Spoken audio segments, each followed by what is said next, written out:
अब देखेंगे हिंदी उपन्यास का चतुर्थ उत्थान। और इसमें सबसे पहले आधुनिकता बोध के जो उपन्यास है उनको देखेंगे।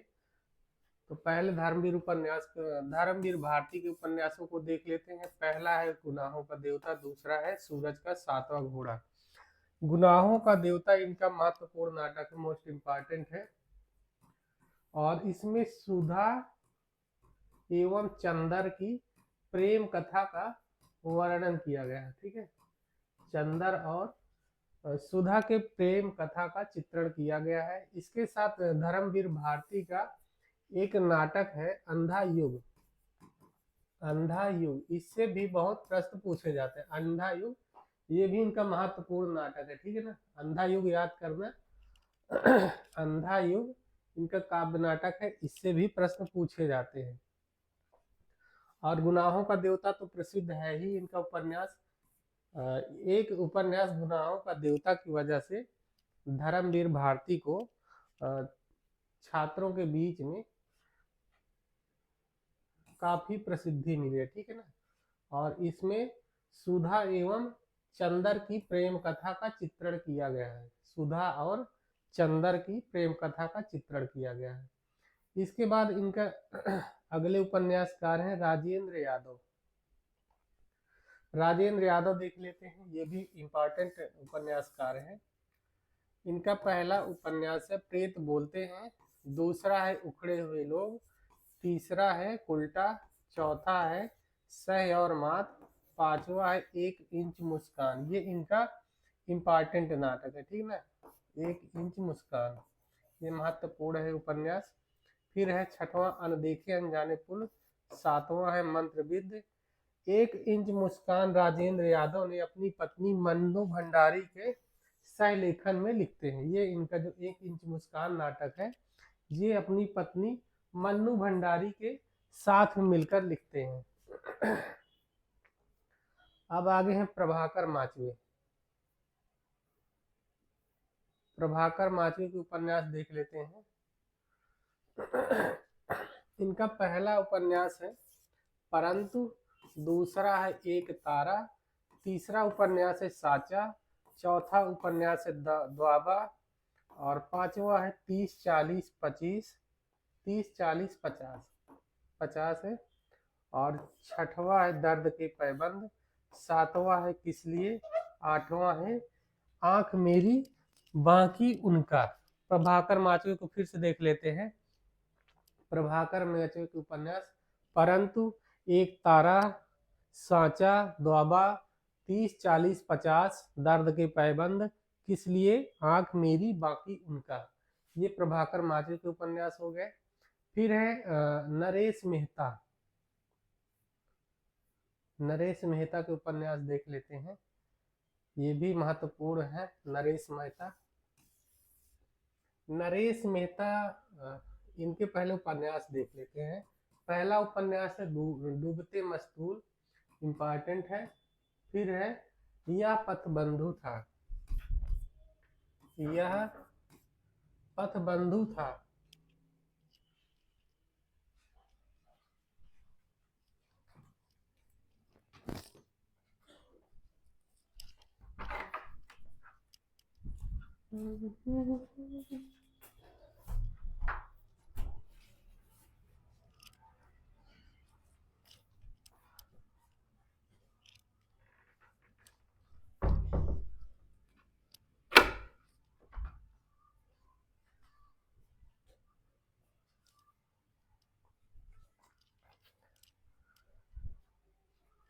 इनका जो दूसरा उपन्यास है, ये इसका नाम है यह पथबंधु था, ये भी इम्पोर्टेंट है।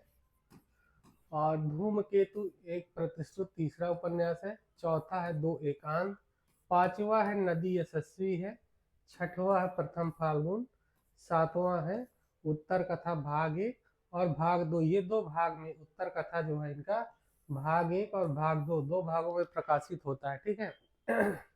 तो नरेश मेहता का एक कविता है संशय की एक रात, संशय की एक रात, संशय की एक रात। ठीक है। ये महत्वपूर्ण इनकी कविता है, संशय की एक रात।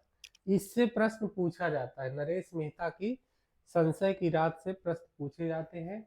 इसमें राम के मन में होने वाले, जब राम रावण का युद्ध होता है तो राम के मन में युद्ध के प्रति जो शंका होती है, युद्ध को लेकर जो शंका बनती है, उसका इसमें चित्रण किया गया है। ठीक है ना, राम के मन में होने वाले चिंता का, संशय का इसमें चित्रण किया गया है। संशय की एक रात, तो इनके फिर से उपन्यास देख लेते हैं।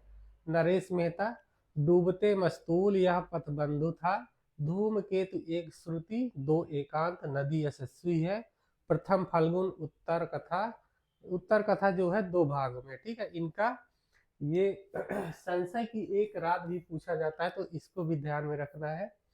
इसके बाद है गिरधर गोपाल, इनके 2 उपन्यास है, चांदनी के खंडहर और कंदील और कुहासे। गिरधर गोपाल 2 उपन्यास है, चांदनी के खंडहर, कंदील और कुहासे। फिर इसके बाद है सर्वेश्वर दयाल सक्सेना, ये भी इंपॉर्टेंट है। सर्वेश्वर दयाल सक्सेना, इनका पहला उपन्यास है सोया हुआ जल, दूसरा है पागल कुत्तों का मसीहा, और तीसरा उपन्यास है सूने चौखटे। फिर से देख लेते हैं, सर्वेश्वर दयाल सक्सेना, सोया हुआ जल, पागल कुत्तों का मसीहा, और तीसरा है सूने चौखटे। इसके बाद है कमलेश्वर। कमलेश्वर से भी प्रश्न पूछा जाता है, इनके उपन्यास पूछे जाते हैं, इंपॉर्टेंट है, इनके उपन्यास याद रखना है। इनका पहला उपन्यास है एक सड़क 57 गलियां, दूसरा है डाक बंगला, ये इंपॉर्टेंट है। फिर है लौटे हुए मुसाफिर, तीसरा, चौथा है काली आंधी, पांचवा है तीसरा आदमी, छठवा है वही बात, सातवां है सुबह दोपहर शाम, और आठवां है कितने पाकिस्तान। कितने पाकिस्तान जो इनका उपन्यास है, इसमें भारत पाक विभाजन, भारत पाक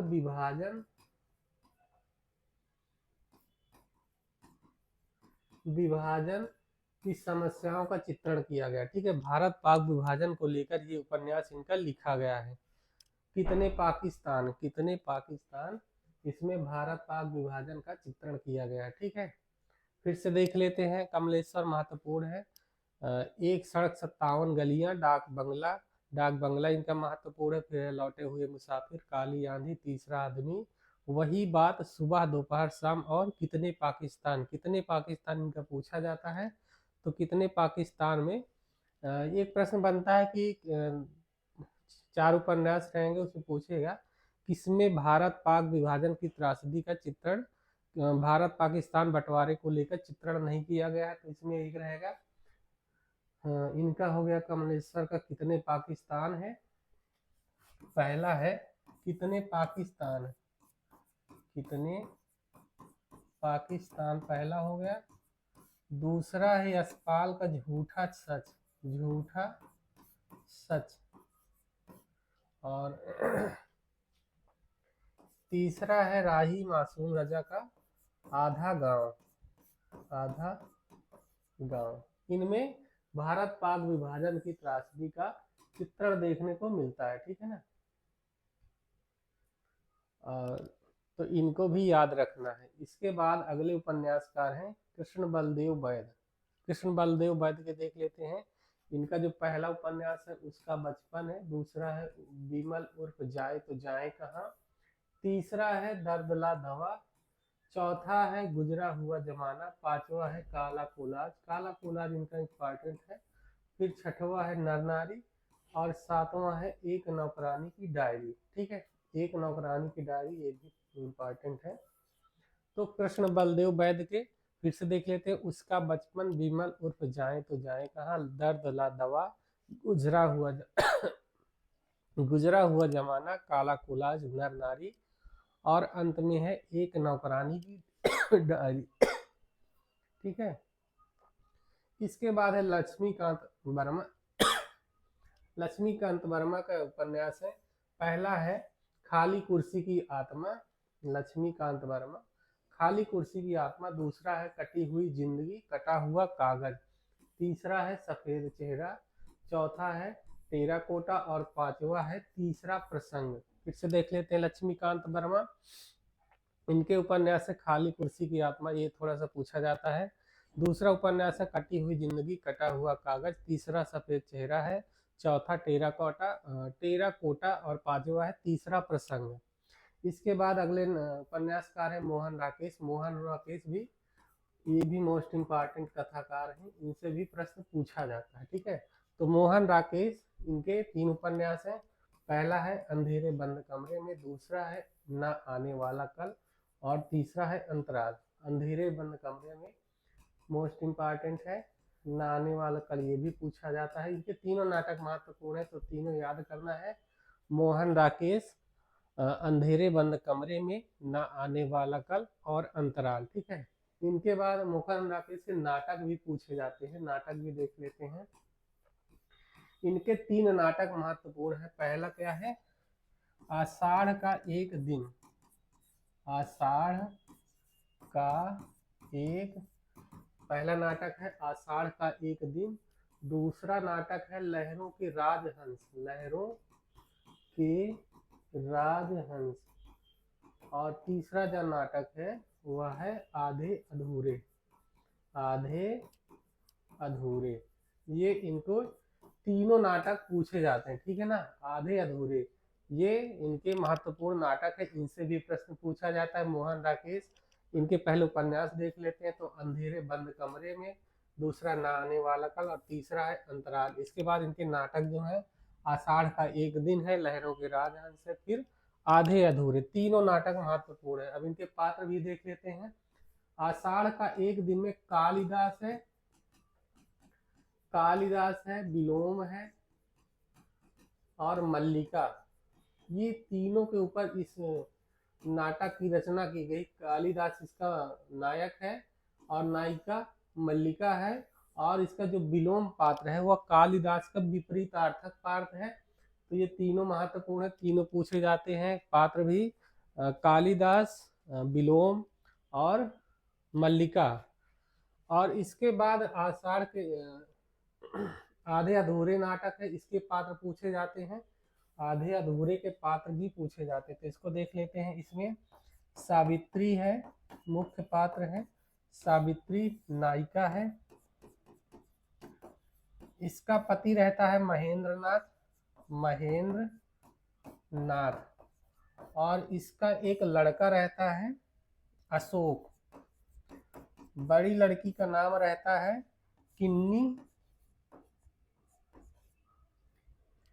और एक लड़की रहती है बिन्नी।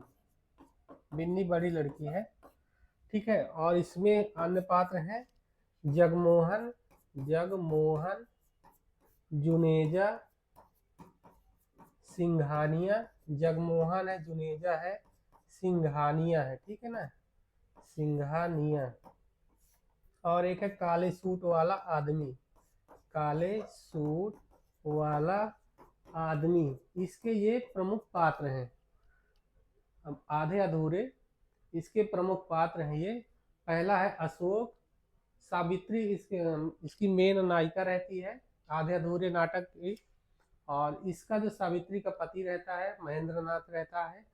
सावित्री के 3 बच्चे रहते हैं, अशोक, किन्नी और बिन्नी। अशोक लड़का रहता है, किन्नी बिन्नी इसकी दोनों लड़कियां रहती हैं। इसके बाद महेंद्र नाथ इसके साथी हैं, और सावित्री के भी साथी रहते हैं, फ्रेंड रहते हैं। तो जगमोहन, जुनेजा, सिंघानिया, ये तीनों अन्य पात्र रहते हैं। इसमें एक ही आदमी अलग अलग वेशभूषा पहनकर अलग अलग रूप में आता है। पहले महेंद्र नाथ की जब कपड़े बदल कर आता है तो महेंद्र नाथ रहता है, किसी में टोपी लगा लेता है तो पात्र बदल जाता है, किसी में कोट चढ़ा लेता है। तो इसमें जगमोहन, जुनेजा, सिंघानिया और काले सूट वाला आदमी जैसे पात्र भी हैं। ठीक है, तो ये भी पूछा जाता है। अब मोहन राकेश के बाद अगले उपन्यासकार हैं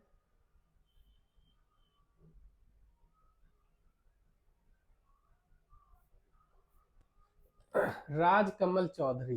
राजकमल चौधरी भी इम्पॉर्टेंट है, महत्वपूर्ण कथाकार है।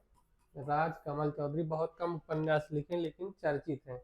नदी बहती थी, दूसरा है मछली मरी हुई, और तीसरा है देह गाथा तीसरा देह गाता है और चौथा है 20 रानियों के 22 कोप। इसमें मछली मरी हुई इनका इम्पोर्टेंट है। ठीक है, तो राजकमल चौधरी भी महत्वपूर्ण उपन्यासकार हैं, इनके भी उपन्यास पूछे जाते हैं।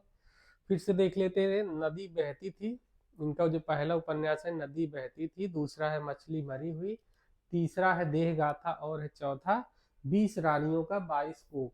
इसके बाद अगले उपन्यासकार है निर्मल वर्मा, ये भी मोस्ट इम्पॉर्टेंट कथाकार माने जाते हैं, इनसे भी प्रश्न पूछा ही जाता है। ठीक है ना, कोई भी एग्जाम होगा निर्मल वर्मा लगभग पूछे जाते हैं। तो इनका पहला उपन्यास है वे दिन, ये मोस्ट इम्पॉर्टेंट है। वे दिन, लालटेन की छत, ये भी इम्पॉर्टेंट है। फिर है तीसरा एक चिथड़ा सुख, रात का रिपोर्टर, ये भी पूछा जाता है।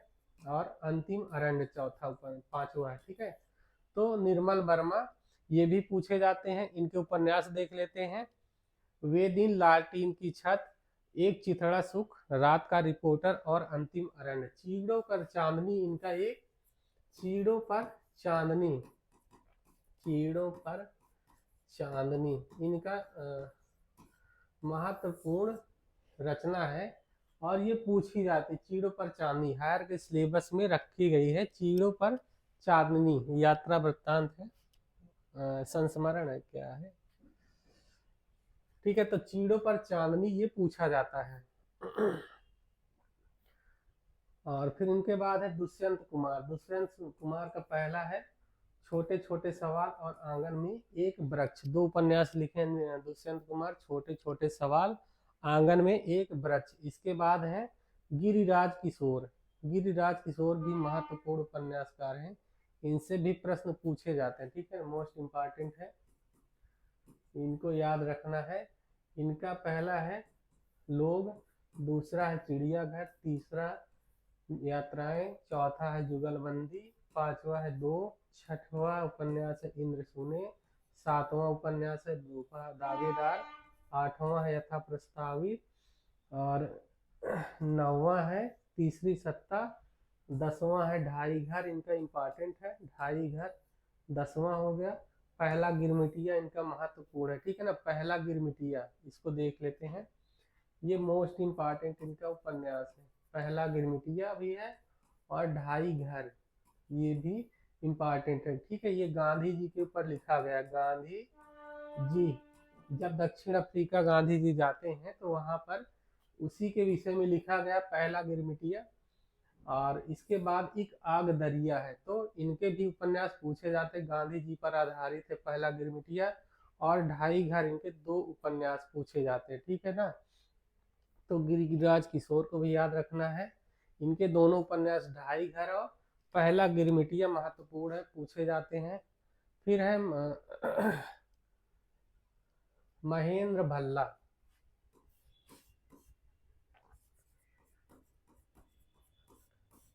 इनके हैं एक पति के नोट्स, दूसरा है उपन्यास दूसरी तरफ, तीसरा उपन्यास है उड़ने से पेशतर और चौथा उपन्यास है दो देश और तीसरी उदासी। इनका एक पति के नोट्स इम्पॉर्टेंट है, कई बार पूछा जा चुका है, तो देख लीजिए महेंद्र भल्ला। ठीक है, एक पति के नोट्स, दूसरी तरफ, उड़ने से पेशतर, दो देश और तीसरी उदासी।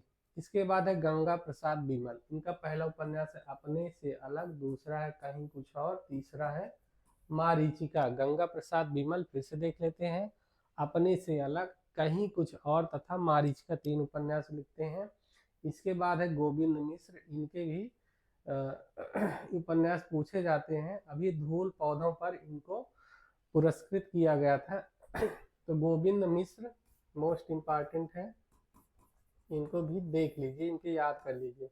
इनका पहला उपन्यास उतरती हुई धूप है, दूसरा उपन्यास है लाल पीली जमीन, तीसरा उपन्यास है हुजूर दरबार, चौथा उपन्यास है तुम्हारी रोशनी में, पांचवा है धीरे समीरे, छठवां है पांच आंगनों वाला घर, सातवां है कोहरे में कैद रंग, आठवां है धूल पौधों पर। धूल पौधों पर अभी इनको पुरस्कृत किया गया है। ठीक है, तो मोस्ट इम्पॉर्टेंट रचना है धूल पौधों पर। ठीक है, फिर से देख लेते हैं इनकी गोविंद मिश्र, उतरती हुई धूप, लाल पीली जमीन, हुजूर दरबार, तुम्हारी रोशनी में, धीरे समीरे, 5 आंगनों वाला घर, कोहरे में कैद रंग और धूल पौधों पर, इतने उपन्यासों की रचना किए हैं। ठीक है, इसके बाद है अभिमन्यु अनंत। अभिमन्यु अनंत को मॉरिशस का प्रेमचंद कहा जाता है। ठीक है ना, मॉरिशस का प्रेमचंद इन्हें कहा जाता है। इनके उपन्यास देख लेते हैं।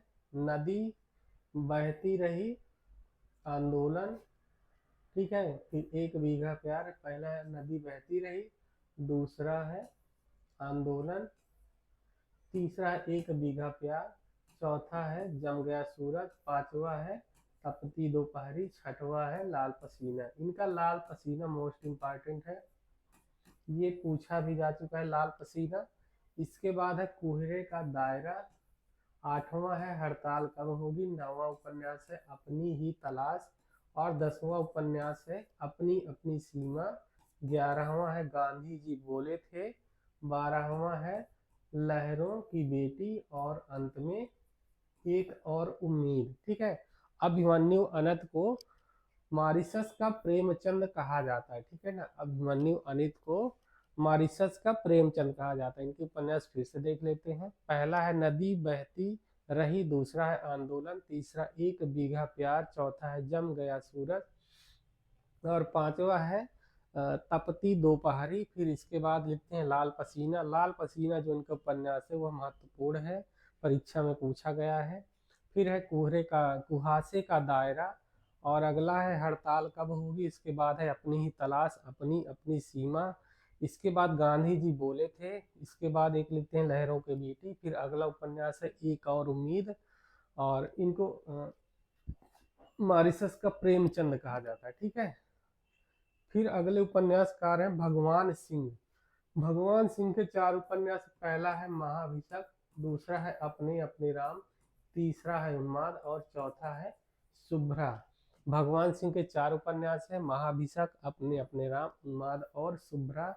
इसके बाद देवेश ठाकुर हैं, इनका पहला है जनगाथा और दूसरा है गुरुकुल। 2 उपन्यास लिखते हैं, जनगाथा और गुरुकुल। इसके बाद है कामतानाथ। कामतानाथ के उपन्यास देख लेते हैं। तो पहला उपन्यास है समुद्र तट पर खुलने वाली खिड़की, दूसरा उपन्यास है एक और हिंदुस्तान, तीसरा उपन्यास है तुम्हारे नाम, चौथा उपन्यास है काल कथा, और पांचवा उपन्यास है पिघलेगी बर्फ। ठीक है, 5 उपन्यास लिखे हैं कामतानाथ ने। फिर से देख लेते हैं। समुद्र तट पर खुलने वाली खिड़की, एक और हिंदुस्तान, तुम्हारे नाम, काल कथा, पिघलेगी बर्फ, ये इतने उपन्यास लिख चुके हैं। इसके बाद है योगेश गुप्त।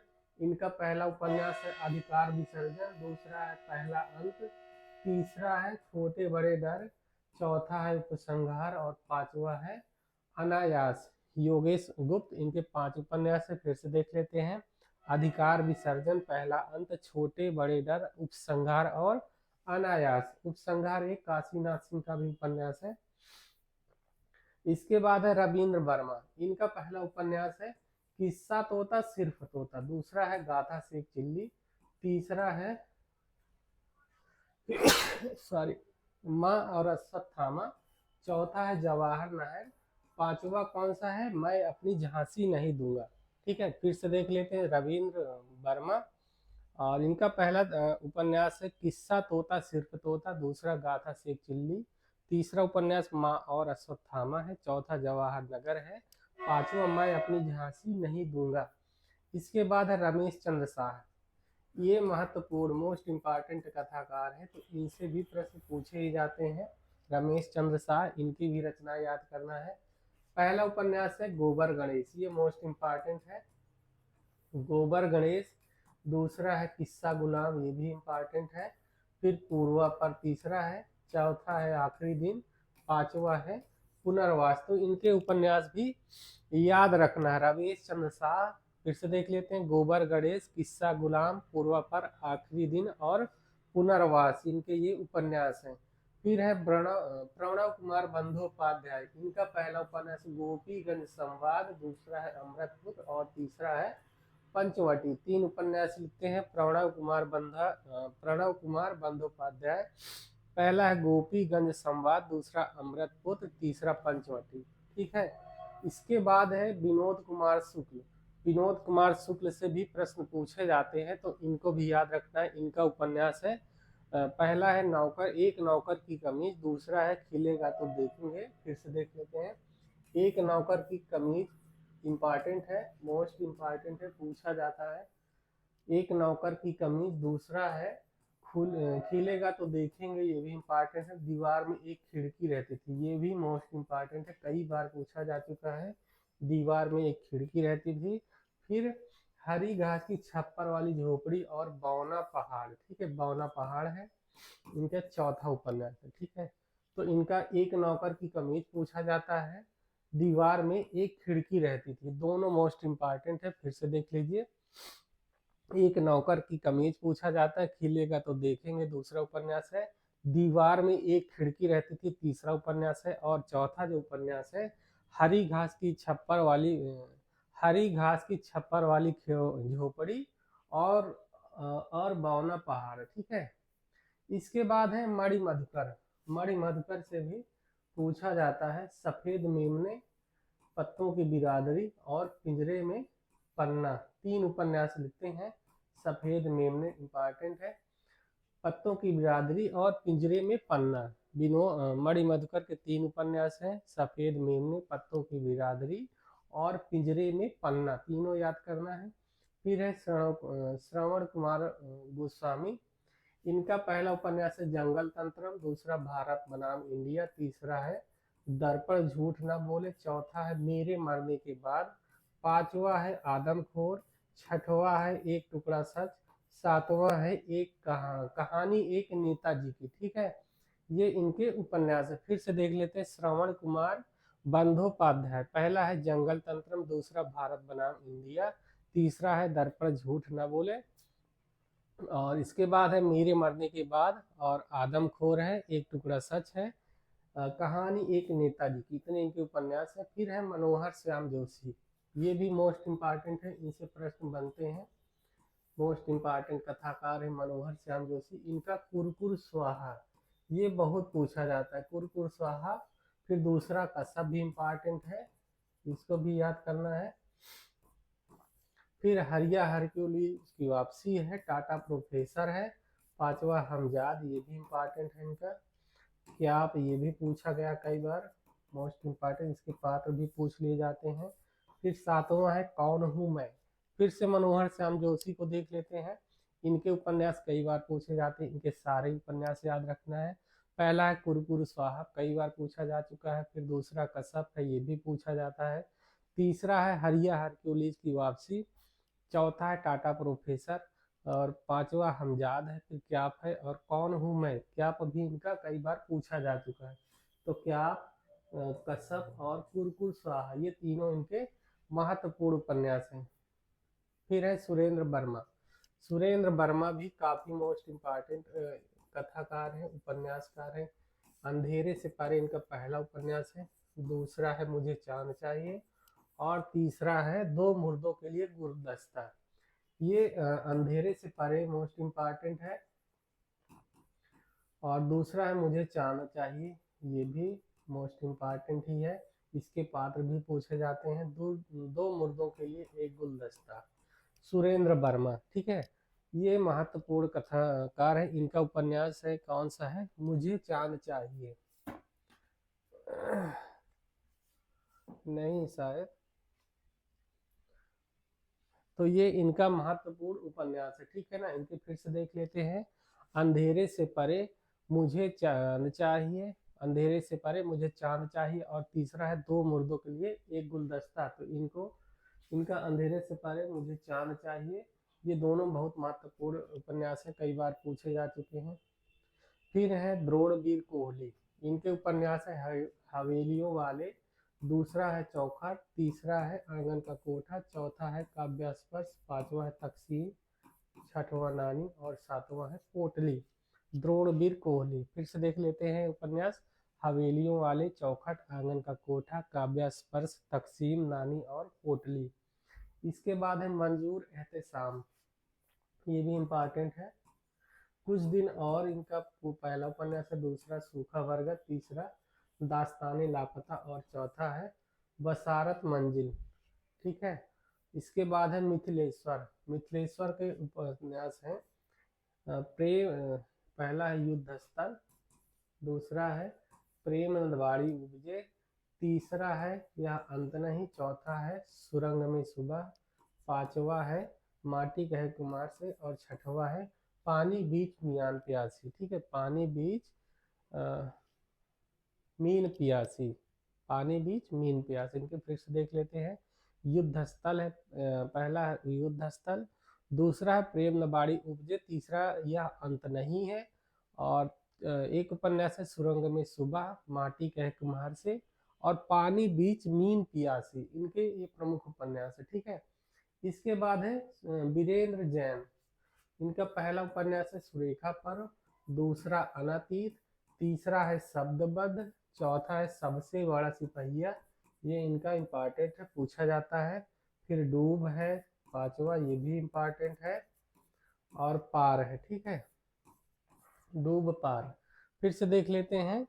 वीरेंद्र जैन सुरेखा पर्व, अनातीत, शब्दबद्ध, सबसे बड़ा सिपहिया, डूब पार इनके प्रमुख उपन्यास है। फिर है राजकृष्ण मिश्र। राजकृष्ण मिश्र पहला है दारुल सफा, दूसरा सचिवालय, तीसरा है कुतुब मनुष्य, चौथा है मंत्रिमंडल। तो राजकृष्ण मिश्र के 4 उपन्यास है। पहला है दारुल सफा, दूसरा सचिवालय, तीसरा कुतुब मनुष्य, चौथा मंत्रिमंडल। सारे उपन्यास याद करना है। फिर है पंकज बिष्ट, ये इम्पॉर्टेंट है। लेकिन दरवाजा पहला है, दूसरा उपन्यास है उस चिड़िया का नाम, इनका लेकिन दरवाजा, ये इम्पॉर्टेंट है। पंकज बिष्ट, लेकिन दरवाजा और उस चिड़िया का नाम, इनके 2 उपन्यास है। ठीक है, इसके बाद है रामदेव धुरंधर, अगले उपन्यासकार हैं रामदेव धुरंधर। पहला उपन्यास इनका है छोटी मछली बड़ी मछली, और दूसरा उपन्यास है पूछो इस माटी से। इसके बाद अगले उपन्यासकार है कमला त्रिपाठी, इनका पाही घर है, और दूसरा है बेदखल। पाही घर और बेदखल 2 उपन्यास है कमला त्रिपाठी के। और इनके बाद है विजय,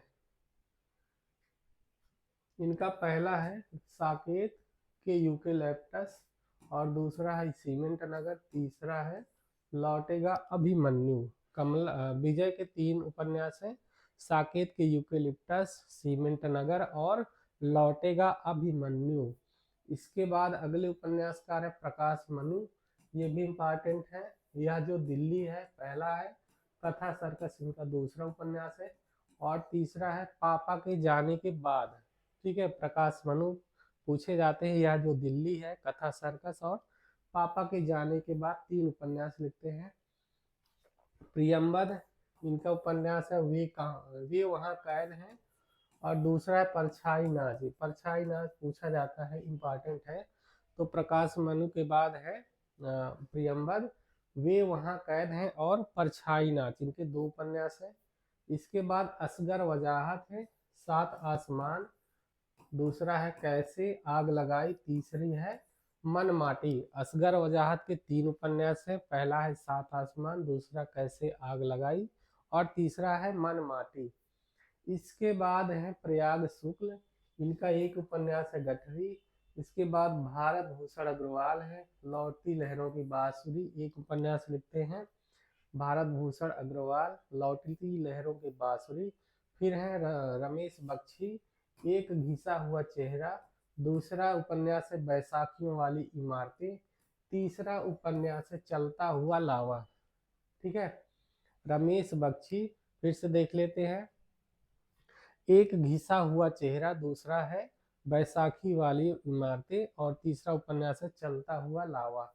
इसके बाद अगले उपन्यासकार है योगेश कुमार।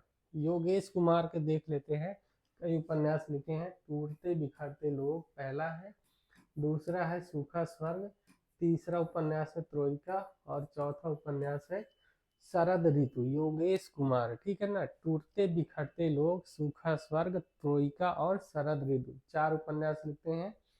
इनके बाद है रमाकांत।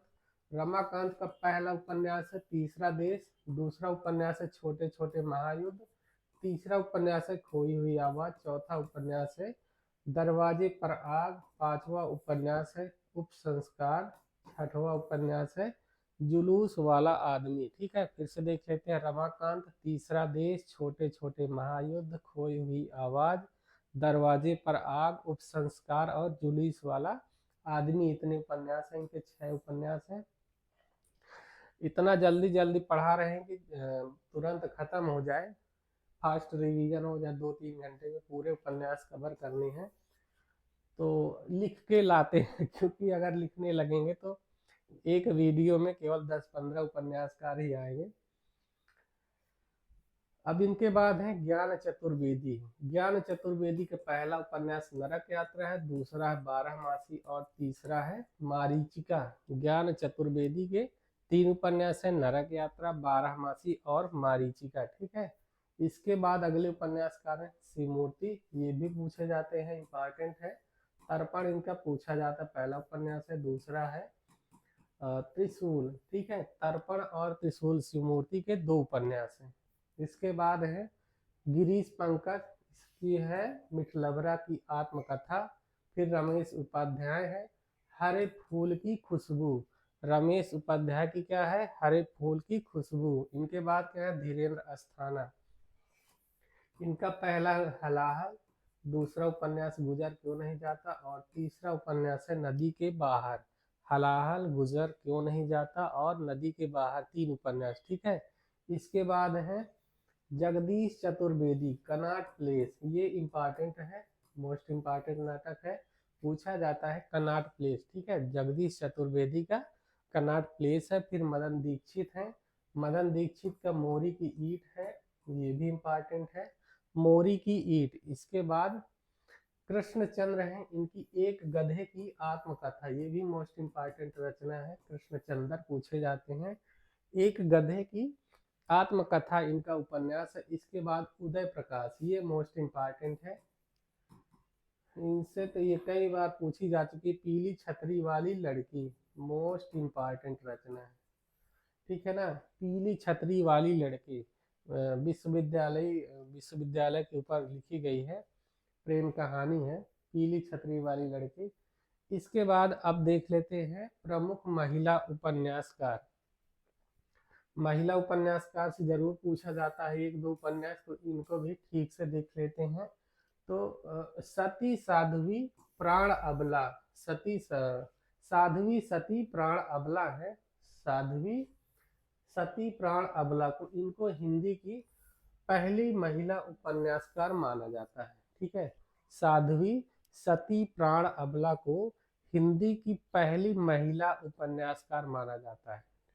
ठीक है, अब इन देख लेते हैं उषा प्रियमवदा, इनसे प्रश्न पूछा जाता है, तो याद रखना है उषा प्रियमवदा से मोस्ट इम्पॉर्टेंट कथाकार हैं, उपन्यासकार हैं उषा प्रियमवदा। इनका 55 खंबे लाल दीवारें पहला उपन्यास है, जो कि बहुत ही महत्वपूर्ण उपन्यास है, ये कईयों बार पूछा जा चुका है, बार बार पूछा जाता है।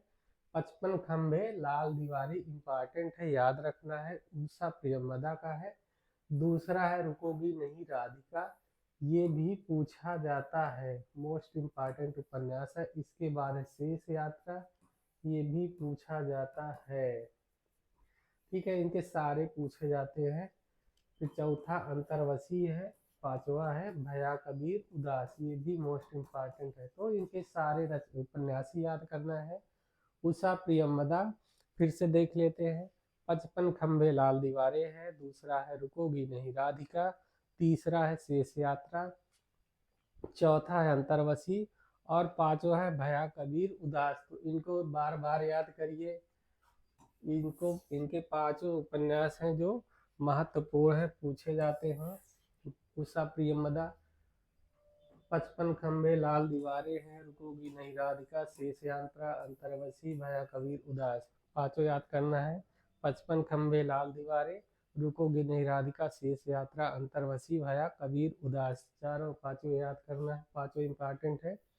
इनके बाद है चंद्र किरण सोमरक्षा, चंदन चांदनी और वंचिता 2 उपन्यास लिखती हैं, चंद्रकिरण, स्वर्ण चंदन चांदनी और वंचिता। इनके बाद है कृष्णा सोबती।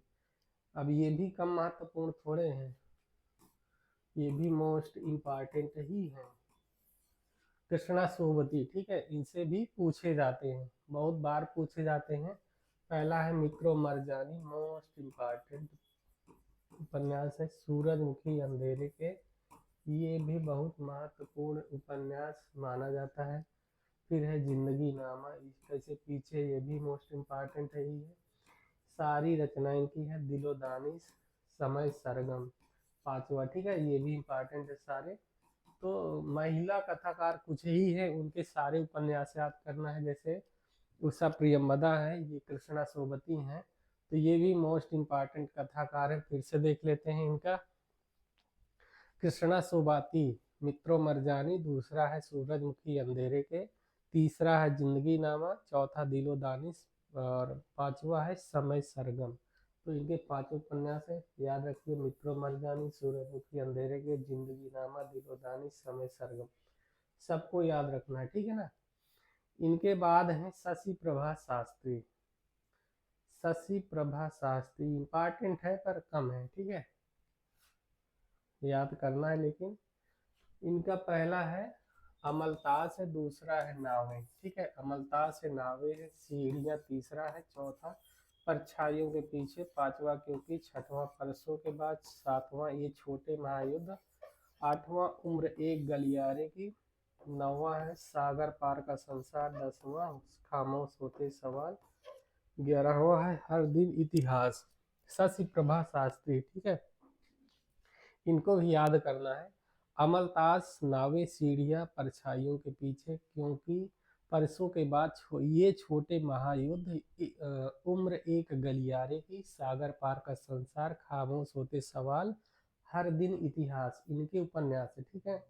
फिर है मेहरुन्निसा परवेज, आंखों की दहलीज, दूसरा है उसका घर, तीसरा उपन्यास है कोरजा, चौथा उपन्यास है अकेला पलाश और पांचवा है पासंग।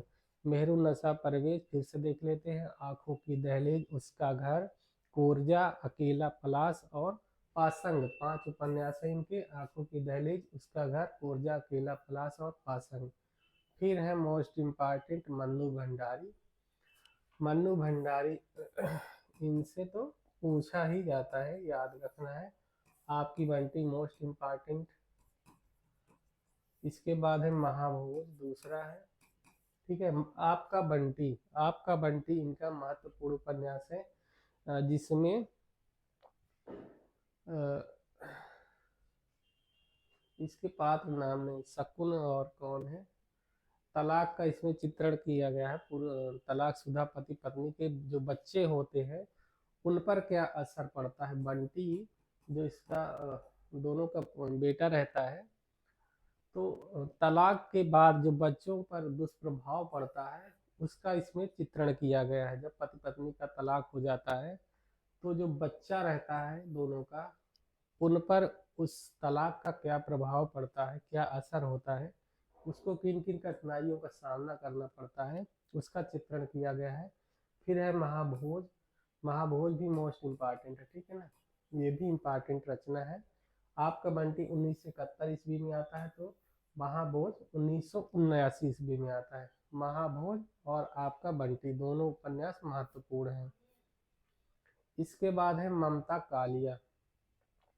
ममता कालिया भी महत्वपूर्ण है, मोस्ट इम्पॉर्टेंट महिला कथाकार है, ठीक है ना, मोस्ट इम्पॉर्टेंट है। इनका पहला उपन्यास बेघर है, दूसरा नरक दर नरक, तीसरा प्रेम कहानी, चौथा है साथी, पांचवा है एक पत्नी के नोट्स, जो कि बहुत महत्वपूर्ण उपन्यास है, एक पत्नी के नोट्स, छठवां है दुखम सुखम, ये भी इम्पॉर्टेंट है, ठीक है ना, दुखम सुखम। फिर से देख लेते हैं ममता कालिया, ये भी महत्वपूर्ण उपन्यासकार हैं, इनसे भी प्रश्न पूछा जाता है। इनका पहला उपन्यास बेघर है, दूसरा नरक दर नरक है, तीसरा उपन्यास प्रेम कहानी है, चौथा साथी है, पांचवा एक पत्नी के नोट्स है, छठवा दुखम सुखम है, ठीक है। एक पत्नी के नोट्स और दुखम सुखम दोनों मोस्ट इम्पॉर्टेंट है, पूछे जाते हैं, याद रखना है। इसके बाद है शिवानी। शिवानी का पहला उपन्यास है, ये भी इम्पॉर्टेंट ही है, इनको भी याद रखिए। 5-6 महिला कहाँ उपन्यासकार है, इनके पूछे जाते हैं। पहला है 14 फेरा, दूसरा है कृष्णगली, तीसरा है भैरवी, चौथा है विष कन्या, पांचवा है करिए छिमा, ये इम्पॉर्टेंट है। फिर शमशान चंपा भी इम्पॉर्टेंट है। फिर है मलिक गैंडा मलिक और रत्था, इनका अगला उपन्यास है, ठीक है, गैंडा मलिक और रत्था। तो शिवानी को फिर से देख लेते हैं। इनका पहला उपन्यास है 14 फेरे, दूसरा उपन्यास है कृष्णगली, तीसरा है भैरवी, चौथा है विष कन्या, पांचवा करिए छिमा और छठवा है शमशान चंपा, फिर सातवां है गैंडा मलिक और रत्था। तो इनका शमशान चंपा इम्पॉर्टेंट है, करिए छिमा, ठीक है, और ये इनके पूछे जाते हैं। फिर है दिनेश नंदिनी डालमिया, इनका उपन्यास है मुझे माफ करना, दूसरा है आंखों की बैसाखियां, तीसरा है कंदील का धुआं, चौथा है आंख मिचौली, पांचवा है मरजीवा, ये पूछा जाता है। फिर है फूलों का दर्द, यह भी झूठ है। तो दिनेश नंदिनी डालमिया के 7 उपन्यास है, ठीक है ना। पहला है मुझे माफ करना, दूसरा आंखों की बैसाखियां, तीसरा कंदील का धुआं, चौथा आंख मिचौली, पांचवा मरजीवा, फिर फूलों का दर्द, फिर यह भी झूठ है। फिर है मृदुला गर्ग, ये मोस्ट इम्पॉर्टेंट है, ठीक है ना। मृदुला गर्ग, उसके हिस्से की धूप, मोस्ट इम्पॉर्टेंट उपन्यास। वंशज, ये भी पूछा जाता है। चितकोबरा, ये तो पुरस्कृत उपन्यास है, ये पूछा ही जाता है, मोस्ट इम्पॉर्टेंट आएगा, ठीक है। चितकोबरा। फिर है अनित्य, चौथा, पांचवा है मैं और मैं, छठवा है कठगुलाब, मोस्ट इम्पॉर्टेंट। ये पूछे जाते हैं, कई बार पूछे जा चुका है। तो इनके उपन्यास फिर से देख लेते हैं। मृदुला गर्ग, उसके हिस्से की धूप, दूसरा है वंशज, तीसरा चितकोबरा। चितकोबरा बहुत महत्वपूर्ण उपन्यास है, इसको याद रखना है। 1979 ईस्वी में प्रकाशित हुआ था और इसको पुरस्कृत भी किया जा चुका है, ठीक है। इसके बाद चौथा अनित्य है, पांचवा मैं और मैं है और छठवा कठगुलाब है, जो 1996 ईस्वी में प्रकाशित होता है। फिर है मंजुल भगत, ये भी इम्पॉर्टेंट है, ये क्यों पीछे रहे हैं। अनारो, बेगाने घर में, दूसरा है, तीसरा खातून, चौथा तिरछी बौछार, पांचवा गंजी, ठीक है। अनारो पूछा जाता है, इनका इम्पॉर्टेंट है अनारो, ठीक है। फिर इसके बाद है कांता भारती, ये मोस्ट इम्पॉर्टेंट है, मोस्ट इम्पॉर्टेंट। और इनका उपन्यास है रेत की मछली। रेत की मछली काफी इम्पॉर्टेंट उपन्यास है। कांता भारती जो है, ये धर्मवीर भारती की पत्नी है, ठीक है ना, धर्मवीर भारती की पत्नी है। गुनाहों का देवता ये लिखते हैं, गुनाहों का देवता, ये गुनाहों का देवता लिखते हैं। तो इनके विपरीत कांता भारती जो इनकी पत्नी रहती हैं, वो रेत की मछली लिखती हैं, ठीक है ना। जैसे इसमें पुरुषों के गुनाहों को दिखाया गया है और उसको महान बताया गया है, इसके विपरीत कांता भारती रेत की मछली उपन्यास लिखती हैं। फिर है मृणाल पांडे। मृणाल पांडे के 3 उपन्यास है। पहला है विरुद्ध, दूसरा है पंढरपुर पुराण, ये इम्पॉर्टेंट है। फिर है रास्ते पर भटकते हुए। मृणाल पांडे, इनके 3 उपन्यास हैं। पहला है विरुद्ध, दूसरा है पंढरपुर पुराण और तीसरा है रास्तों पर भटकते हुए। इसके बाद है सूर्यबाला। पहला उपन्यास है इनका सुबह के इंतजार तक, दूसरा है मेरे संधि पत्र, ये इम्पॉर्टेंट है, ठीक है ना, मोस्ट इम्पॉर्टेंट है मेरे संधि पत्र। फिर आगुन पाखी भी पूछा जाता है कभी कभी। यामिनी कथा है, पांचवा है जूझ। सूर्यबाला, इनके उपन्यास देख लेते हैं। सुबह के इंतजार तक, दूसरा है मेरे संधि पत्र, तीसरा अग्निपंखी, चौथा है यामिनी, पांचवा है जूझ। फिर इनके बाद अगली उपन्यासकार है चंद्रकांता। अर्थांतर और अंतिम सवाल, पहला है अर्थांतर।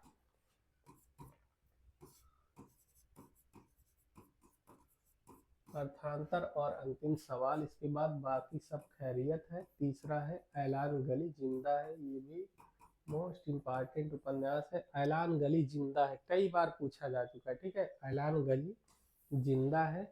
यहाँ वितस्ता बहती है, चौथा है। पांचवा है अपने अपने कोणार्क, ये भी इम्पॉर्टेंट है। एक कोणार्क नाटक है, सुरेंद्र वर्मा का है, ये इनका उपन्यास है अपने अपने कोणार्क। फिर कथा सतीसर, कथा सतीसर मोस्ट इम्पॉर्टेंट उपन्यास है, ठीक है ना। कथा सतीसर भी याद रखना है। चंद्रकांता को फिर से देख लेते हैं इनके उपन्यास। पहला है अर्थांतर और अंतिम साक्ष्य, दूसरा उपन्यास है बाकी सब खैरियत है, तीसरा है ऐलान गली जिंदा है, चौथा है यहाँ वितस्तता बहती है, और अपने अपने कोणार्क तथा कथा सतीसर। कथा सतीसर इनका ये मोस्ट इम्पॉर्टेंट है, और ऐलान गली जिंदा है, दोनों याद करना है। फिर इनके बाद है राजी सेठ, मोस्ट इम्पॉर्टेंट। इनके भी तत्सत और निष्कवच, ये भी पूछे जाते हैं। तत्सत और निष्कवच दो उपन्यास है राजी सेठ के, पूछे जाते हैं। इनके बाद है नासिरा शर्मा, ये क्यों पीछे रहेंगी। तो सात नदियां एक समंदर पहला उपन्यास है, दूसरा है सालमली, तीसरा है ठीकरे की मंगनी, इंपॉर्टेंट है। फिर है जिंदा मुहावरे, ये तो मोस्ट इम्पॉर्टेंट है, कई बार पूछा जा चुका है। कुइया जान, ये भी पूछा जाता है। जीरो रोड है, छठवा। सातवां है अजनबी जरीरा, ये भी इम्पॉर्टेंट है। तो नासिरा शर्मा भी याद रखना है। इनके उपन्यास कौन कौन से हैं, सात नदियां एक समंदर, सालमली, ठीकरे की मंगनी, जिंदा मुहावरे। जिंदा मुहावरे याद कर लीजिए, ठीकरे की मंगनी, ये सालमली, कुइया जान, ये सब पूछे जाते हैं, ठीक है ना। जीरो रोड, अजनबी, जरीरा इनके प्रमुख उपन्यास हैं। इनके बाद है निरुपमा सेवती, निरुपमा सोवती, पतझड़ की आवाज, बढ़ता हुआ आदमी दूसरा है, मेरा नरक अपना है, और दहकन के पार, ये भी पूछी जाती है। तो पतझड़ की आवाज, बढ़ता हुआ आदमी, मेरा नरक अपना है, दहकन के पार। प्रभा खेतान मोस्ट इम्पॉर्टेंट है, इनको याद रखना है। आओ पीपे घर चले, इम्पॉर्टेंट उपन्यास है, कई बार पूछा जा चुका है। फिर है दूसरा है तालाबंदी, तीसरा है छिन्नमस्ती, छिन्नमस्ता मोस्ट इम्पॉर्टेंट नाटक है, उपन्यास है, इसको याद रखना है। फिर अपने अपने चेहरे, फिर पीली आंधी, ये भी इम्पॉर्टेंट है। तो प्रभा खेतान का आओ पीपे घर, ये मोस्ट इम्पॉर्टेंट है, ठीक है ना। आओ पीपे घर, तालाबंदी, छिन्नमस्ता और पीली आंधी, ये चार इनके उपन्यास पूछे जाते हैं। फिर से देख लेते हैं। प्रभा खेतान, आओ पीपे घर चले, छिन्नमस्ता, तालाबंदी, अपने अपने चेहरे तथा पीली आंधी। इसके बाद है मैत्रेयी पुष्पा, इनके भी पूछे जाते हैं, मोस्ट इम्पॉर्टेंट है। बेतवा बहती रहे, कई बार पूछा जा चुका है, इधर नम भी पूछा जा चुका है, मोस्ट इम्पॉर्टेंट। चाक, ये भी पूछा जाता है, मोस्ट इम्पॉर्टेंट है। फिर है झूला नट, ये भी मोस्ट इम्पॉर्टेंट है, सब है इम्पॉर्टेंट है। अलमा कबूतरी, ये भी पूछा जाता है, ये भी पूछा जाता है, कई बार पूछा जा चुका है। फिर है कहे ईश्वरी फाग, ये भी पूछा जाता है। तिरिया हट, सातवां है। आठवां है बेगुनाह बेगुनाह। फिर है अगन पाखी, ये भी इम्पॉर्टेंट है। तो मैत्रेयी पुष्पा के उपन्यास हैं। बेतवा बहती रहे इम्पॉर्टेंट है, इदन्नम पूछा जाता है, चाक पूछा जाता है, झूला नट पूछा जाता है, अलमा कबूतरी कई बार पूछा जा चुका है। कहे ईश्वरी फाग, ये भी इम्पॉर्टेंट है। त्रियाहट है, गुनाह बेगुनाह, अगन पाखी, ठीक है। फिर से देख लेते हैं एक बार। मैत्रेयी पुष्पा, बेतवा बहती रहे, इदन्नम, चाक, झूला नट, अलमा कबूतरी, कहे ईश्वरी फाग, त्रियाहट, गुनाह बेगुनाह, अगन पाखी, ये इनके उपन्यास है, ठीक है। इसके बाद है चित्रा मुदगल, एक जमीन अपनी, इम्पॉर्टेंट है, मोस्ट इम्पॉर्टेंट है। फिर आवा है, आवा 2000 ईस्वी में प्रकाशित होता है, ये भी मोस्ट इम्पॉर्टेंट उपन्यास है। फिर गिलीगड्डू, ठीक है। तो चित्रा मुदगल, एक जमीन अपनी, आवा और गिलीगड्डू, आवा इनका पूछा गया कई बार, एक जमीन अपनी भी इम्पॉर्टेंट है। फिर है गीतांजलि श्री, इनका है माई पहला, दूसरा है हमारा शहर उस बरस, तीसरा है तिरोहित, चौथा है खाली जगह। ये इनके उपन्यास है, ठीक है ना। गीतांजलि श्री, माई, हमारा शहर उस बरस और तिरोहित तथा खाली जगह। इनके बाद है अलगा सरावगी, ये भी मोस्ट इम्पॉर्टेंट कथाकार है। कली कथा बाया बाईपास, कई बार पूछा जा चुका है, ठीक है। फिर है शेष कादम्बरी, ये भी मोस्ट इम्पॉर्टेंट है। कोई बात नहीं, इम्पॉर्टेंट ही है। एक ब्रेक के बाद, एक ब्रेक के बाद मोस्ट इम्पॉर्टेंट है, पूछे गए हैं कई बार तो मोस्ट इम्पॉर्टेंट हो गए हैं, ठीक है। अलका सरावगी के उपन्यास देख लेते हैं। कली कथा बाया बाईपास, शेष कादम्बरी, कोई बात नहीं, एक ब्रेक के बाद। फिर इसके बाद है रमा सिंह, गुलाब छड़ी, लिखोगी सत्यभाम, तीसरा है लौट आओ हैरी, चौथा है कुतो पंथा, ठीक है, कुतो पंथा। फिर से देख लेते हैं रमा सिंह, गुलाब छड़ी, लिखोगी सत्यभाम, लौट आओ हैरी, कुतो पंथा। कुतो पंथा इंपॉर्टेंट है, याद रखना। इनके बाद है मधु कांकरिया, इनका पहला उपन्यास है खुले गगन के लाल सितारे, दूसरा है सलाम आखिरी, तीसरा है पत्ता खोर, चौथा है शेर पर संस्कृति। इनके बाद है जया जदवानी, पहला है तत्वमसी, दूसरा है कुछ ना कुछ छूट जाता है, ठीक है, कुछ ना कुछ छूट जाता है, तत्वमसी और कुछ ना कुछ छूट जाता, दो उपन्यास है। फिर है महुआ माझी, मरंग गोड़ा नीलकंठ हुआ, मोस्ट इम्पॉर्टेंट है। मैं मोरिसा इल्ला, मैं मोरिसा इल्ला, ये भी कई बार पूछा जा चुका है, ठीक है ना, याद रखिएगा, कई बार पूछा जा चुका है। महुआ माझी, तत्वमसी और कुछ ना कुछ छूट जाता है। महुआ माझी, तत्वमसी और कुछ ना कुछ सॉरी मरंग गोड़ा नीलकंठ हुआ और मैं बोरिसा इल्ला, ये दो उपन्यास है। फिर इनके बाद है क्षमा शर्मा, इनका मोबाइल भी पूछा जा चुका है तो इम्पॉर्टेंट ही है, क्षमा शर्मा का मोबाइल है। इनके बाद है पद्म सचदेव, भटको नहीं सजन धनंजय, पद्म सचदेव के एक उपन्यास है भटको नहीं धनंजय। इनके बाद है सुलोचना रांगे राघव, वारी वारणा खोल दो, सुलोचना रांगे राघव, वारी वारणा खोल दो, नीरजा माधव, अभी ठहरो अंधी सती, नीरजा माधव, अभी ठहरो अंधी सती। ये हो गए उपन्यास। अब चलते हैं दलित उपन्यासकार की ओर। हिंदी में जो दलित उपन्यास हैं अब उनके विषय में देख लेते हैं। हिंदी का पहला दलित उपन्यास बंधन मुक्त को माना जाता है, हिंदी का पहला दलित उपन्यास बंधन मुक्त को माना जाता है, ठीक है ना। और बंधन मुक्त को कौन लिखता है? रामजी लाल सहायक। बंधन मुक्त को रामजी लाल सहायक लिखते हैं, ठीक है। लेकिन यह रचना प्राप्त नहीं होती है। जो बंधन मुक्त उपन्यास है रामजी लाल सहायक द्वारा लिखा जाता है। यह हिंदी का पहला उपन्यास तो है लेकिन इसकी प्रति नहीं मिली, यह अप्राप्त रचना है। इसके इसलिए इसे हम पहला उपन्यास नहीं मानते हैं। जयप्रकाश करदम द्वारा लिखे गए उपन्यास छप्पर को हिंदी का पहला दलित उपन्यास माना जाता है।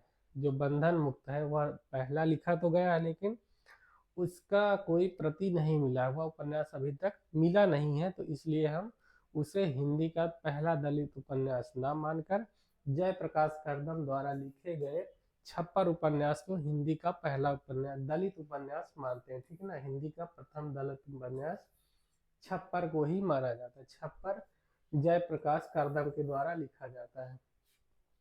अब प्रमुख दलित उपन्यासकार देख लेते हैं। जयप्रकाश करदम का छप्पर है। प्रेम कपाड़िया का मिट्टी की सौगंध है, ये इम्पॉर्टेंट है। और इसके बाद है मोरी की ईंट, मदन दीक्षित, ये भी इम्पॉर्टेंट है, ठीक है ना। मदन दीक्षित, मोरी की ईंट। इसके बाद है सत्य प्रकाश, जस तस भई सबेर। इसके बाद है मोहनदास नैमिषराय, मुक्ति पर्व, वीरांगना झलकारी बाई, इनके इम्पॉर्टेंट है। मोहनदास नैमिषराय, इनके दो उपन्यास है मुक्ति पर्व और वीरांगना झलकारी बाई। इसके बाद अजय नवारिया है, इनका उपन्यास है उधर के लोग हैं। फिर केनाथ का उपन्यास है पलायन और गांव का कुआं। केनाथ के दो उपन्यास है पलायन और गांव का कुआं। फिर एस आर हरनोट है, इनका हिडिंब है, ठीक है, हिडिंब भी इम्पॉर्टेंट उपन्यास है। तो एस आर हरनोट, इनका क्या है, हिडिंब। इनके बाद है मोहनदास नैमिषराय, आजार बाजार बंद है, आजार बाजार बंद है, ठीक है ना, आजार आजार बाजार बंद है, ये है। फिर है नीलेश रघुवंशी, एक कस्बे की नोट्स, नीलेश रघुवंशी का एक कस्बे के नोट्स है, ठीक है ना। फिर है हिंदी के प्रमुख उपन्यास और उनके पात्र। अब देख लेते हैं हिंदी में जो प्रमुख उपन्यास लिखे गए हैं उनके पात्र कौन कौन से हैं। हिंदी के उपन्यास भी पूछे जाते हैं, उपन्यासकार भी पूछे जाते हैं। जो प्रमुख उपन्यास है उनसे उनके अंदर पाए जाने वाले जो पात्र हैं उनको भी पूछा जाता है। तो सबसे पहले प्रेमचंद के उपन्यास देख लेते हैं। सेवा सदन है, ठीक है, प्रेमचंद का उपन्यास सेवा सदन है। इसमें सुमन है पहला पात्र है, दूसरा गजाधर है, फिर कृष्णचंद्र है, पद्म सिंह है और शांता है, ठीक है ना। सेवा सदन के पात्र कौन कौन है, सुमन है, गजाधर है, कृष्णचंद्र है, पद्म सिंह है और शांता है। इसके बाद रंगभूमि इनका महत्वपूर्ण उपन्यास है। प्रेमचंद के पात्र है, ठीक है ना, प्रेमचंद के उपन्यास है, प्रेमचंद प्रेमचंद के उपन्यास, ठीक है। अब इनके बाद देख लेते हैं रंगभूमि में सूरदास है, सोफिया है, भरत सिंह है, महेंद्र कुमार है, विनय है, सुभागी है, जान सेवक है, इंदु है, जानवी है, मिठुआ है, ताहिर अली है, ठीक है ना। रंगभूमि का जो मुख्य पात्र रहता है सूरदास है, ठीक है ना। सूरदास ये अंधा रहता है, इसकी जमीन को लेकर विवाद होता है तो उसी पर लिखा गया, ठीक है ना। रंगभूमि के पात्र फिर से देख लेते हैं। सूरदास इसका प्रमुख पात्र है, नायक है। और दूसरा है सोफिया, फिर भरत सिंह है, महेंद्र कुमार है, विनय है, सुहागी, जान सेवक, इंदु है, जानवी है, मिठुआ है, ताहिर अली, ये इनके प्रमुख पात्र हैं। इनके बाद गबन है। गबन के क्या है, गबन भी प्रेमचंद का ही उपन्यास है। जालपा जो है इसकी नायिका है। और रामनाथ है, जोहरा है, रतन जोहरा, ठीक है ना, ये इनके पात्र हैं। गबन जालपा, इसमें स्त्रियों के महिलाओं के आभूषण प्रियता को दिखाया गया है। फिर इनके पात्र देख लेते हैं, जालपा, रामनाथ, रतन और जोहरा।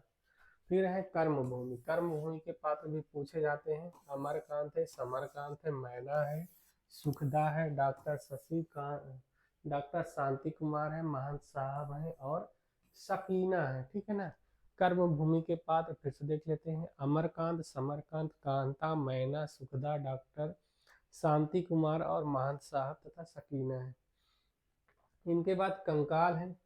कंकाल जयशंकर प्रसाद का उपन्यास है। जयशंकर प्रसाद, परख सुनीता और त्यागपत्र इनके प्रमुख उपन्यास है, ठीक है ना। परख सुनीता और त्यागपत्र। तो इस कंकाल में कौन है, विजय है, तारा है, मंगल है, देव निरंजन है, बाथम है, किशोरी है और रामा, ये इनके प्रमुख पात्र हैं, ठीक है ना। जयशंकर प्रसाद के कंकाल में विजय, तारा, मंगल, देव निरंजन, बाथम, किशोरी और रामा। फिर से देख लेते हैं, विजय, तारा, मंगल, देव निरंजन, बाथम, किशोरी और रामा। इसके बाद है सुनीता।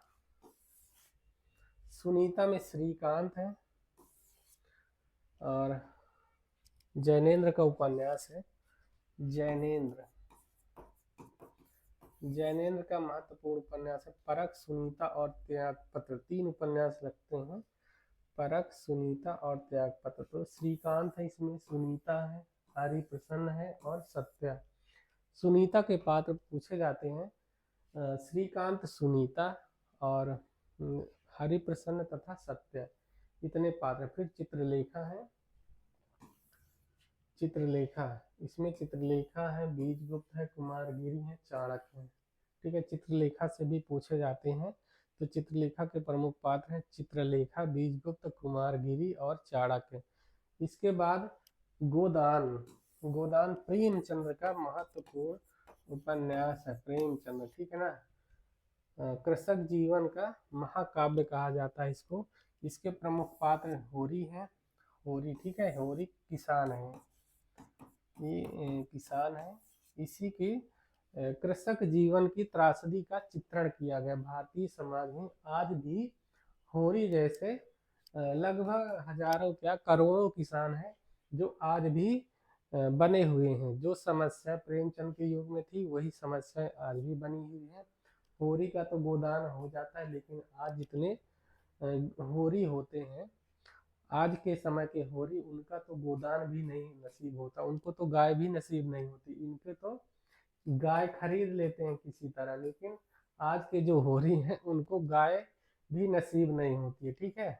तो इनके प्रमुख पात्र हैं होरी। होरी की पत्नी है धन्या, और इनका दोनों का बेटा है गोबर।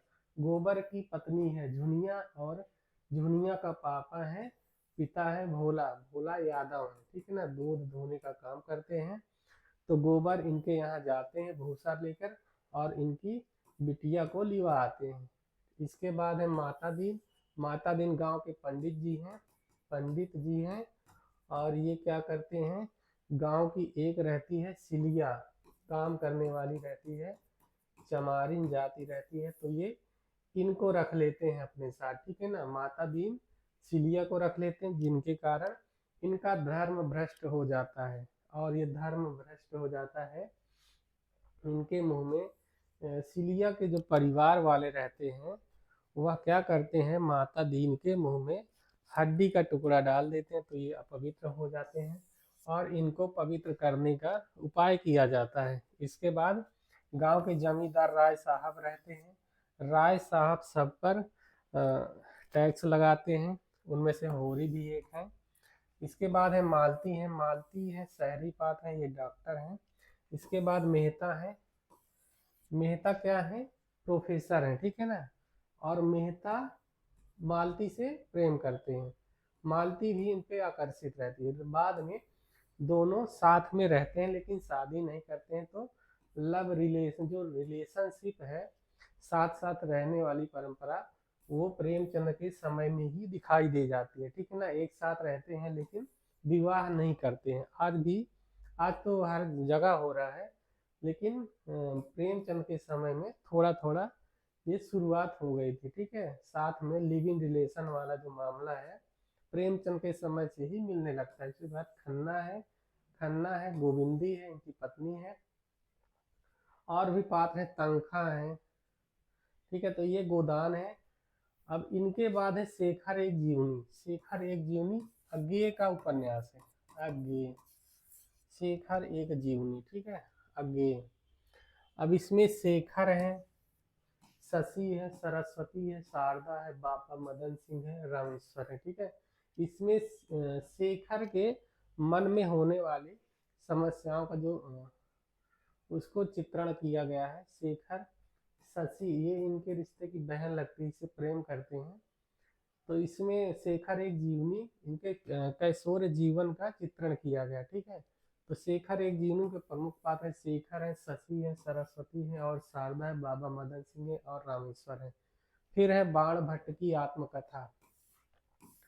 बाण भट्ट की आत्मकथा हजारी प्रसाद द्विवेदी, हजारी प्रसाद द्विवेदी, इनका उपन्यास है, ठीक है ना। बाण भट्ट की आत्मकथा हजारी प्रसाद द्विवेदी।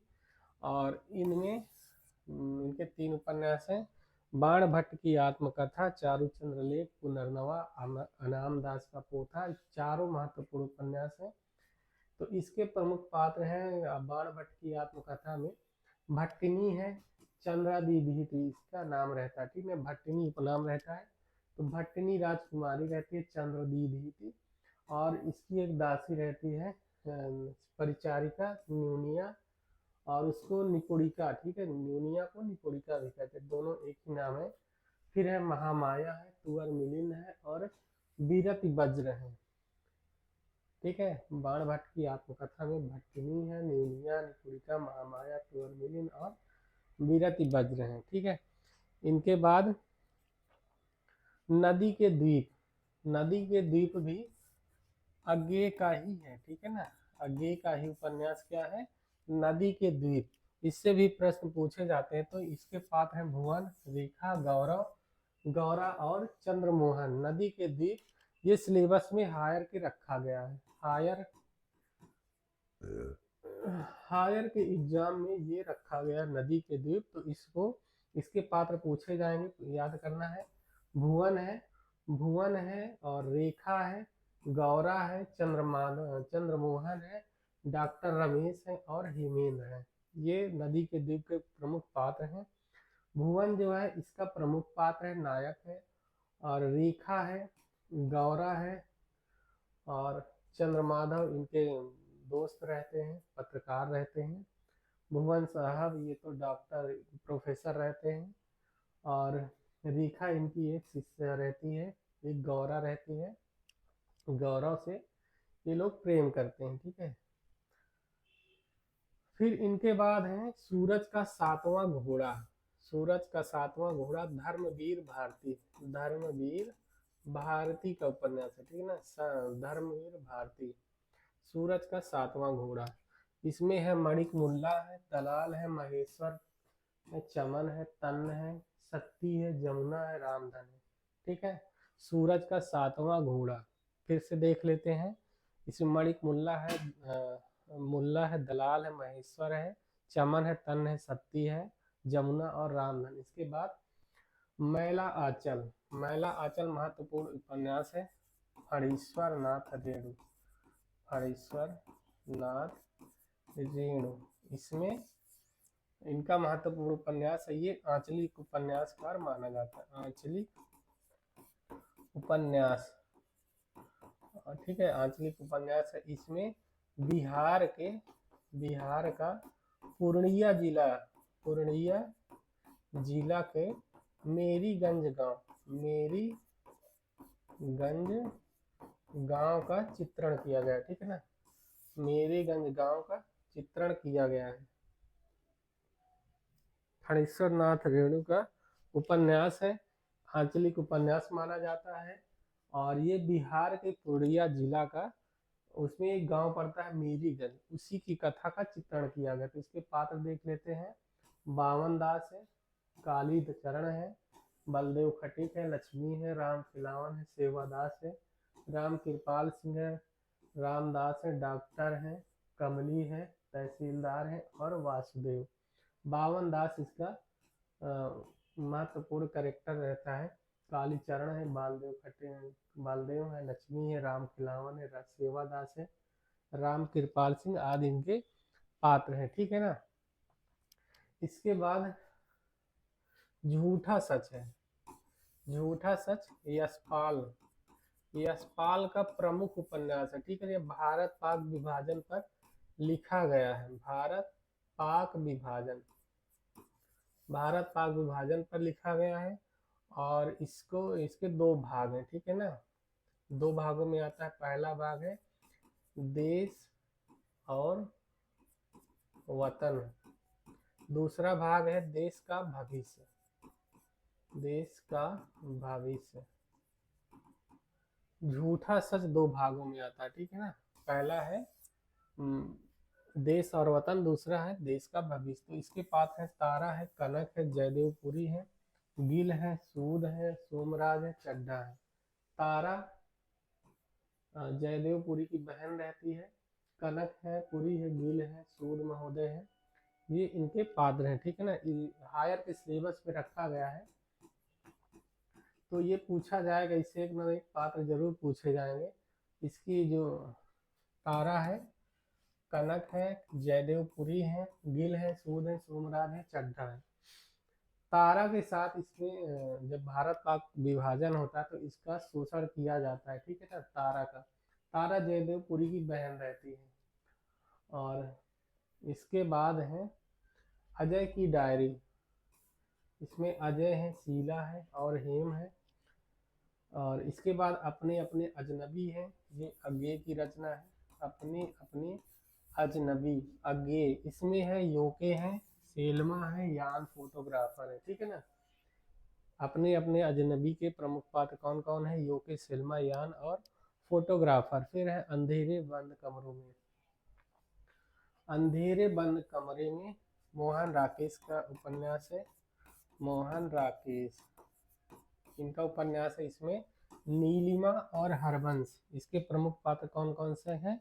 नीलिमा और हरबंश है। फिर इसके बाद है राग दरबारी, राग दरबारी श्रीलाल शुक्ल, श्रीलाल शुक्ल का महत्वपूर्ण उपन्यास है, ठीक है ना, श्रीलाल शुक्ल। ये इसके प्रमुख पात्र हैं वैद्य जी है, रूपन बाबू है, रंगनाथ है, जोगनाथ है, दरोगा है, शनिचर है, खन्ना है, मास्टर है, बद्री पहलवान है, ठीक है ना। तो राग दरबारी से भी पूछे जाते हैं पात्र। वैद्य जी हैं, रूपन बाबू हैं, रंगनाथ हैं। रंगनाथ इसका जो पात्र रहता है, ये शोध करके गांव जाते हैं, तो इससे भी पूछे जाते हैं। और इसमें इसके बाद है आपका बंटी, आपका बंटी मन्नू भंडारी, मन्नू भंडारी, ये भी महत्वपूर्ण उपन्यास से पूछा जाता है। इसमें पात्र हैं अजय हैं, शकुन है, बंटी है और मीरा है। अजय और शकुन ये दोनों पति पत्नी रहते हैं। इनके दोनों के बीच में तलाक जैसी समस्या उत्पन्न होती है, दोनों में तलाक होता है। तो इनका जो बेटा रहता है बंटी, उसके जीवन पर होने वाले दुष्प्रभाव का इसमें चित्रण किया गया, ठीक है ना। अजय, शकुन और बंटी तथा मीरा इसके पात्र हैं। बंटी पर इनके तलाकशुदा जीवन का क्या प्रभाव पड़ता है, उसका चित्रण इसमें किया गया है। इसके बाद है तमस, तमस क्या है?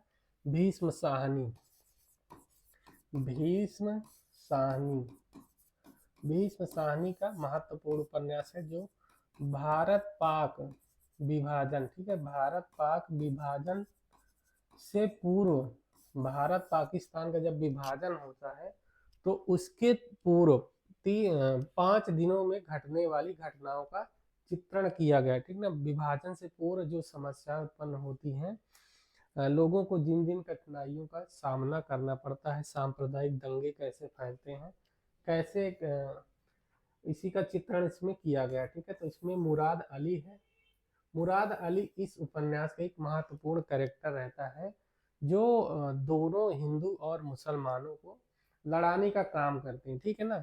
और ये हर जगह दिखाई देते हैं, नेताओं के बीच में हो या तो कहीं भी हो, साधारण जनता के बीच हो, नेताओं के बीच हो, आगे आगे यही दिखाई देते हैं मुराद अली। इसके बाद नत्थू चमार है, नत्थू चमार भी इसका एक मुख्य किरदार है। मुराद अली के द्वारा नत्थू को कुछ पैसे दिए जाते हैं, 5 रुपए का नोट दिया जाता है या 500 का एक चमकता हुआ नोट दिया जाता है 5 रुपए का। पहले तो ये सुअर को मारने के लिए तैयार नहीं होता है, लेकिन मुराद अली अपने प्रभाव के कारण, इनकी जो हैसियत रहती है, उससे डर के कि कहीं मेरा रोजी रोटी न छीन ले मुराद अली, तो ये क्या करते हैं, इनसे 5 रुपए का चमकता हुआ नोट लेकर सुअर को मारकर चमार मस्जिद के सामने फेंक आते हैं, जिससे दंगा फैल जाता है, ठीक है ना। अब इसमें वानप्रस्थ है, रिचर्ड है, रिचर्ड अंग्रेज अधिकारी होते हैं, इसकी पत्नी लीजा रहती है और ये भारत से प्रेम करती है, लेकिन रिचर्ड भारत का यहाँ के लोगों को लड़ाने का काम करता है, दंगा को और भड़काने का ये प्रयास करवाते हैं, दंगा करवाते हैं। बख्शी जी हैं, जनरैल सिंह है, जनरैल सिंह इसका प्रमुख पात्र है, जो अपने देश के लिए शहीद हो जाता है। फिर बंतो है, लक्ष्मी है, नारायण है, नूर है, नूर इलाही है और मोहन है, ठीक है ना। फिर है भी महाभोज, महाभोज मन्नू भंडारी का है। इसमें डॉक्टर साहब हैं, विशेषर है, जोरावर है और सुकुल बाबू है, ठीक है ना, इतने पात्र हैं। तो ये हो गया प्रमुख उपन्यास, दलित उपन्यास हो गया और महिला उपन्यास हो गई। महिला उपन्यासकार जो प्रमुख है उन पे चर्चा हो गई है। जो मुख्य रूप से उपन्यास पूछे जाते हैं, उनके पात्र पूछे जाते हैं, उनको भी देख चुके हैं। तो 2-3 वीडियो लगा इसको खत्म करने में, 3 घंटे का करीब समय लगा। अगर लिखा नहीं होता तो इसको पूरा करने में करीब 1 आध महीने का टाइम लगता, ठीक है। तो पहले से लिख कर टाइप करके 1 घंटे में इसको ख़त्म किया जा रहा है। परीक्षा नज़दीक है इसलिए थोड़ा सा जल्दी जल्दी इनको देखा गया है, फिर बाद में डिटेल में चर्चा करेंगे।